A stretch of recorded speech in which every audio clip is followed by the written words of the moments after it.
இந்த ரூட் மாஃபியாவுக்கு எதிராக வந்து சினிமாவில் பலரும் பேச ஆரம்பிச்சிட்டாங்க. முன்னாடி வந்து அது பேசாமல் இருந்ததுக்கு காரணம் என்னன்றது எனக்கு தெரியல. இப்போ வந்து பலரும் வந்து பார்த்திங்கன்னா இந்த ரூட் மாஃபியா என்ன பண்ணுறாங்க,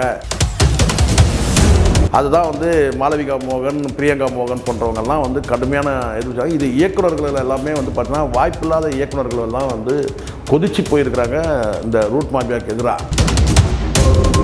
இப்போ திடீர்னு வந்து கெனிஷா இந்த விலகல்ன்றது திடீர்னு தான் நடக்குது.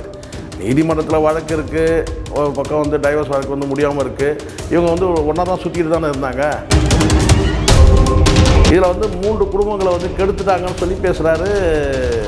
குஷ்பு வந்து கெடுத்துட்டாங்கன்னு பேசுகிறாரு, இட்லி நடிகைன்னு பேசுகிறாரு. அவ்வளோ வந்து எமோஷன் ஆகி பேசும்போது அதில் மட்டும் உஷாராக இருக்கிறாரு. பேரை சொல்லாமல் இட்லி நடிகைன்றாரு, 3 எழுத்து நடிகைன்னு சொல்கிறாரு. சிவகார்த்திகேயன் படத்தில் வந்து நடித்தது யாருன்றது உங்களுக்கு நல்லா தெரியும், சரிங்களா? அது வந்து எந்த படமும் உங்களுக்கு தெரியும், ரெட் ஜெயண்ட்ன்றது உங்களுக்கு நல்லா தெரியும். அப்போது இங்கே வந்து யாருக்கு எதிராக இருக்குது இந்த ரூட் மாஃபியா, வந்து யாருக்கு எதிராக ஆதரவாக இருக்கிறதோட யாருக்கு எதிராக இருக்குது? ஒரு வேளை வந்து ரவிமோகனுக்கு எதிராக இருக்கான்னு ஒரு கேள்வி இருக்குல்ல.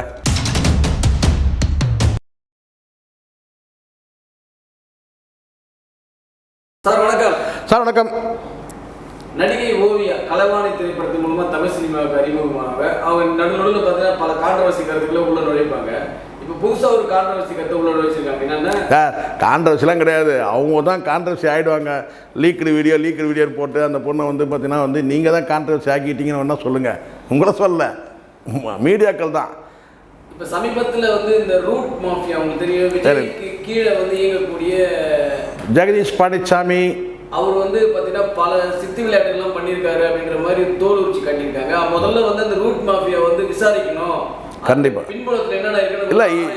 இல்லை இதுக்கு வந்து மிகப்பெரிய அளவில் பிரச்சனை ஆக போகுது சார். கூடிய சீக்கிரம் சில தகவல்கள் வருது. எப்படின்னா, இந்த ரூட் மாஃபியாவுக்கு எதிராக வந்து சினிமாவில் பலரும் பேச ஆரம்பிச்சிட்டாங்க. முன்னாடி வந்து அது பேசாமல் இருந்ததுக்கு காரணம் என்னன்றது எனக்கு தெரியல. இப்போ வந்து பலரும் வந்து பார்த்திங்கன்னா இந்த ரூட் மாஃபியா என்ன பண்ணுறாங்க, மொத்தமாக குத்தகை எடுத்து வச்சுக்கிறாங்க. நடிகைகளை, தயாரிப்பாளர்கள் உட்பட, இயக்குநர்கள் உட்பட வந்து பார்த்திங்கன்னா ஒரு பெரிய ஒரு சர்க்கிள் வந்து இயங்குது.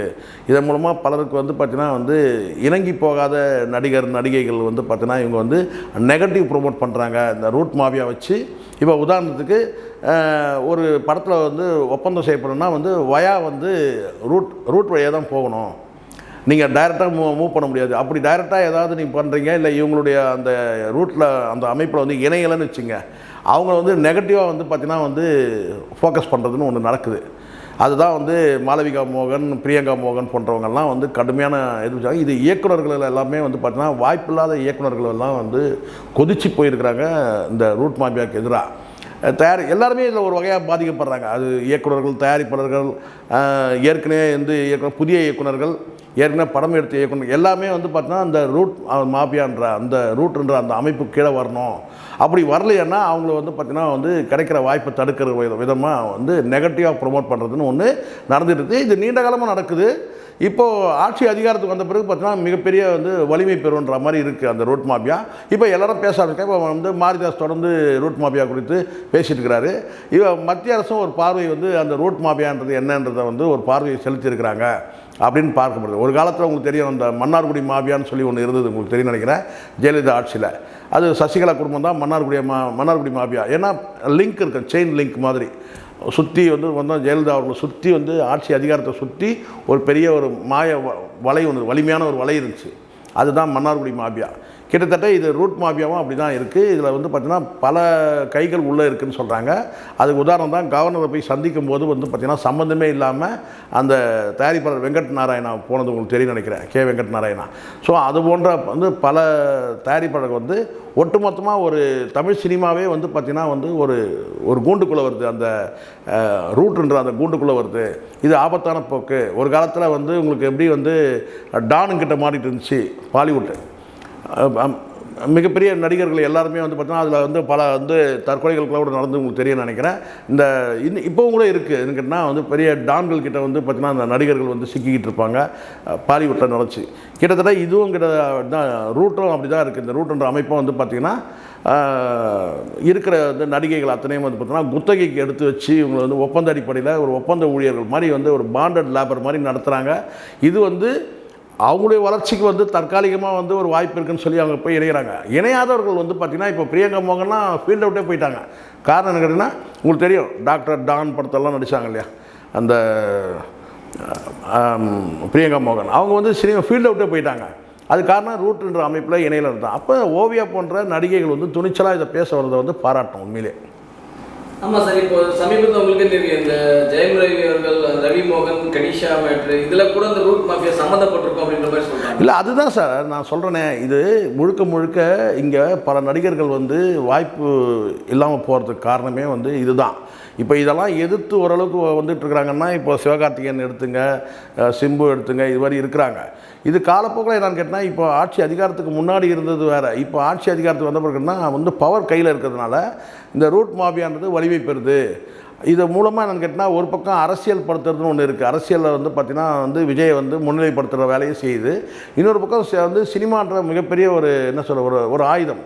அந்த ஆயுதம் வந்து முழுமையாக அவங்க கையில் இருக்கிற மாதிரி ஆகிடுது. அவங்க கைக்குள்ளே வந்து பார்த்திங்கன்னா வந்து ஒரு அடிமைப்பட்ட மாதிரி ஆகிடுது தமிழ் சினிமாவே.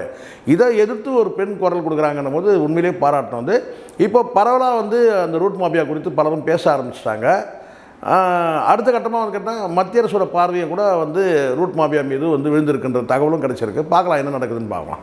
இல்லை சார், இந்த உங்களுக்கே தெரியும் இந்த குஷ்பு, அப்புறம் பார்த்தீங்கன்னா கெனிஷா, இந்த ஆர்த்தி, ரவி மோகன், இவங்க விஷயத்தில் கூட அந்த ரூட் மாஃபியா இல்லை. இது எப்படின்னா, இப்போ இந்த விஷயத்தில் நீங்கள் பாருங்களேன், இப்போது இது வரைக்கும் வந்து இப்போ திடீர்னு வந்து கெனிஷா இந்த விலகல்ன்றது திடீர்னு தான் நடக்குது. நீதிமன்றத்தில் வழக்கு இருக்குது, ஒரு பக்கம் வந்து டைவர்ஸ் வழக்கு வந்து முடியாமல் இருக்குது. இவங்க வந்து ஒன்றா தான் சுற்றிட்டு தானே இருந்தாங்க, யாரும் எந்த தடையும் விதிக்கவே இல்லையே. அவங்க அது வந்து ஒரு அவதூறு கருத்தை வந்து பதிவு பண்ணும்போது அது கூட நீதிமன்றத்துக்கு தான் வந்து நாடுறாங்க ஆர்த்தி. அப்போது திடீர்னு இந்த விலகல் எதுக்காக இருக்குது, எதுக்காக நடந்திருக்கு, இதுக்கு பின்னாடி யாராவது இருக்கிறாங்களா, இதுக்கு பின்னாடி வந்து கேட்டால் வந்து ரூட் மாஃபியா ஏதாவது இருக்கான்ற அந்த சந்தேகம் வந்து வலுக்குது. இப்போ அமைதியாக தான். இப்போ திடீர்னு நேற்று வந்து அவ்வளோ ஆக்ரோஷமாக கத்த வேண்டிய அவசியமே கிடையாது. இதில் வந்து 3 குடும்பங்களை வந்து கெடுத்துட்டாங்கன்னு சொல்லி பேசுகிறாரு குஷ்பு, வந்து கெடுத்துட்டாங்கன்னு பேசுகிறாரு, இட்லி நடிகைன்னு பேசுகிறாரு. அவ்வளோ வந்து எமோஷனலாகி பேசும்போது அதில் மட்டும் உஷாராக இருக்கிறாரு. பேரை சொல்லாமல் இட்லி நடிகைன்றாரு, 3 எழுத்து நடிகைன்னு சொல்கிறாரு.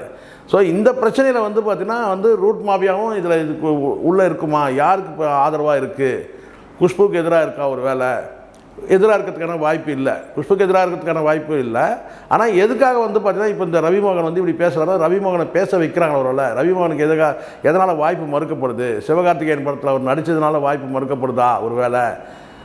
ஏன்னா ரூட் மாஃபியாவுக்கு எதிரான நிலையில் இருக்கிறவங்க தான் சிவகார்த்திகேயன். இந்த டீம்லாம் சிவகார்த்திகேயன் படத்தில் வந்து நடித்தது யாருன்றது உங்களுக்கு நல்லா தெரியும், சரிங்களா? அது வந்து எந்த படமும் உங்களுக்கு தெரியும், ரெட் ஜெயண்ட்ன்றது உங்களுக்கு நல்லா தெரியும். அப்போது இங்கே வந்து யாருக்கு எதிராக இருக்குது இந்த ரூட் மாஃபியா, வந்து யாருக்கு எதிராக ஆதரவாக இருக்கிறதோட யாருக்கு எதிராக இருக்குது, ஒரு வேளை வந்து ரவிமோகனுக்கு எதிராக இருக்கான்னு ஒரு கேள்வி இருக்குல்ல, அதுதான் நம்ம இங்கே பார்க்க வேண்டியதாக இருக்குது. ஆனால் முழுக்க இது குடும்ப விவகாரம். இது வந்து நீதிமன்றத்தில் வழக்கு இருக்குது, விவாகரத்து வழக்கு இருக்குது. இப்போ கெனிஷா வந்து விலகல்ன்றது வந்து பார்த்தீங்கன்னா அது வந்து உண்மையிலே நிஜம்தானா விலகிறது, இல்லை ஒரு தற்காலிகமான வந்து ஒரு ட்ராமாவா, ஒரு செட்டிங்கா, இதெல்லாம் யோசிக்க வேண்டியதாக இருக்குன்ற நான். இல்லை சார், இந்த சினிமா துறைக்குள்ளே புகுந்து ரொம்ப குடைச்சல் கொடுப்பதாக ரூட் மாஃபியா மீது வந்து சமூகத்தில் அது பலவிதமான குடைச்சல் வந்து கொடுத்துன்னு தான் சார் இருக்கிறாங்க. அதனால தான் சொல்கிறேன், சில நடிகைகள் வந்து இணையணும்னு, அதாவது ரூட் மாஃபியாவில் வந்து இணையலைன்னா, அந்த ரூட்ன்ற அமைப்பில் வந்து இணையலைன்னா அவங்க வந்து பார்த்தீங்கன்னா வாய்ப்பு மறுக்கப்படுது. அதுதான் நான் உங்களுக்கு உதாரணம் சொன்னேன். இந்த பிரியங்கா மோகன்லாம் விலகிறதுக்கு காரணமேன்னு கேட்டிங்கன்னா வந்து வாய்ப்பே இல்லைன்னா பரவாயில்லன்னு கிளம்பி போயிட்டாங்க.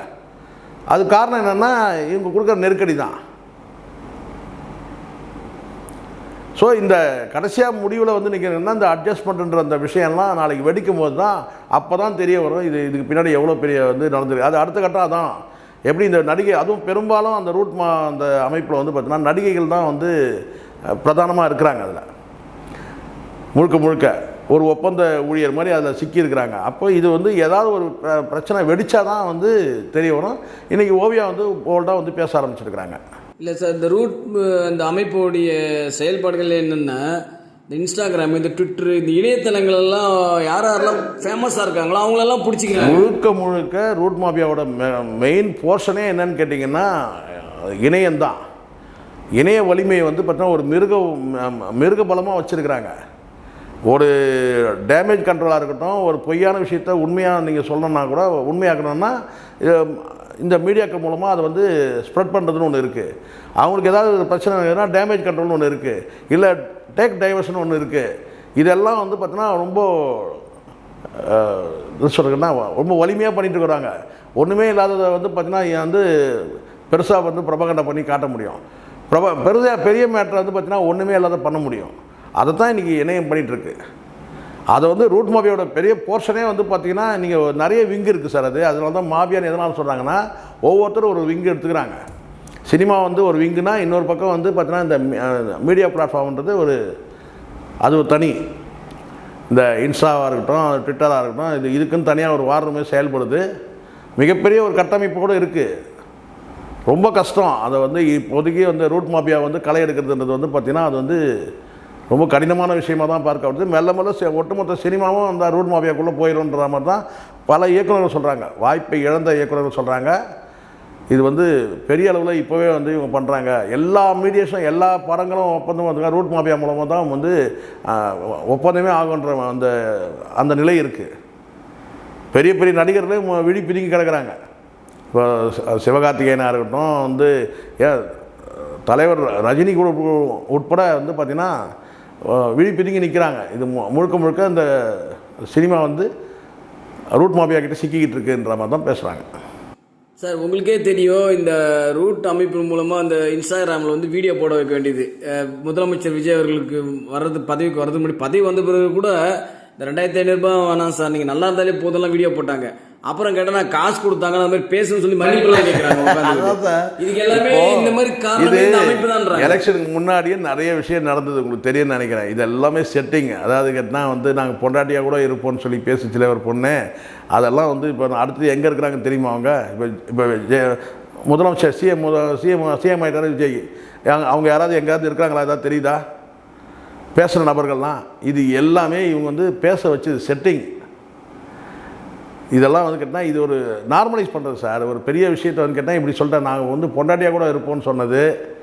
சினிமாவில் ஒரு அமரன் ஒரு படம் வந்தது சார். இப்போ நான் சொல்கிறது சிவகார்த்திகேயன் அமரன் இல்லை, கார்த்திக் நடித்த அமரன் ஒரு படம். அந்த படத்தில் ஒரு வசனம் வரும், ஹீரோவை தூக்கி காட்டணுன்றதுக்காக அதில் ஒரு வசனம் வைப்பாங்க. அதாவது ஒரு கேட்டால் அந்த குடும்ப பெண்கள் பேசுவாங்க, நாங்கள் வந்து திருமணம் பண்ணால் கூட முதல்ல அமரனுக்கு தான் நாங்கள் முந்தனை விரிப்போம் அப்படின்னு சொல்லி ஒரு ஹீரோ பிம்பத்தை தூக்கி காட்டுறதுக்காக பேசப்பட்டது. அது படம் ஃப்ளாப் ஆகிடுச்சுன்னு வச்சுங்க, அது வேறு விஷயம். ஆனாலும் வந்து இந்த மாதிரி வந்து பெண்களை பேச வைக்கும் போது வந்து பார்த்தீங்கன்னா அடேங்கப்பா இவர் அவ்வளோ பெரிய அப்பாட்டக்கரா இவர் அப்படின்னு சொல்லி மக்கள் புரிஞ்சிடும். அதனால தான் இந்த வசனங்கள்லாம் அதை தொடர்ந்து வந்தது தான். எல்லாமே செட்டிங்கு. நான் பல தடவை சொல்லியிருக்கேன், இதெல்லாம் செட்டிங். இது செட் பண்ணுறாங்க, கட்டமைக்கிறது. மீடியா கட்டமைப்புன்றது மிகப்பெரிய அளவு நடந்தது சார். இது நாம் இதெல்லாம் நேச்சுரல்னு நினச்சிக்கிட்டோம். எங்கள் வீட்டுக்காரே கூட்டிகிட்டு போய் விடுவாங்கன்னு சொல்லி யாராவது வந்து சொல்லுவாங்களா சார்? சொல்லுங்கள். அவங்க சொன்னவங்க இப்போ எங்கே இருக்கிறாங்க? பொண்டாட்டியே கூட நாங்கள் இருப்போங்க விஜய் அண்ணாக்குன்னு சொன்னது எங்கே? அந்த பெண்ணை இப்போ எங்கே இருக்கிறாங்க? யாரும் இவங்க யாருமே வந்து எல்லாமே கட்டமைச்சது. மீடியாக்கள் மூலமாக வந்து மிகப்பெரிய வந்து மாபியா வேலை நடந்துச்சு. அதுதான் இது. இன்னும் என்னென்ன கூத்தெல்லாம் நடக்க போது பாருங்கள். எதுவுமே நீங்கள் செய்ய வேணாம், எங்களுக்கு வந்து தாலிக்கு தங்கெல்லாம் நீங்கள் தர வேணாம், நீங்கள் அண்ணன் சீரெலாம் நீங்கள் செய்ய வேணாம், தாய்மாமா சீரெலாம் நீங்கள் செய்ய வேணாம் அப்படின்லாம் வரும் பாருங்கள். எதுவுமே வேணாம் நீங்கள். இல்லைனா எல்லாத்தையும் பேசுவாங்க சார். 4 மணி 10 மணிக்கு வந்துட்டு 4 மணி வரைக்கும் செக்ரட்டரியேட்டில் இருக்கிறாருன்னு யாராவது எப்பயாவது பேசியிருக்காங்களா? எந்த முதலமைச்சராக சொல்லியிருக்காங்களா? எவ்வளோ கேள்வி குத்துது. சரி சார், பொறுத்திருந்து பார்ப்போம். Thank you very much sir. Thank you. நன்றி சார். இது போல பல வீடியோக்களை கண்டு மகிழ எங்களது ரீசன்ட் வாய்ஸ் சேனலை மறக்காம சப்ஸ்கிரைப் பண்ணுங்க.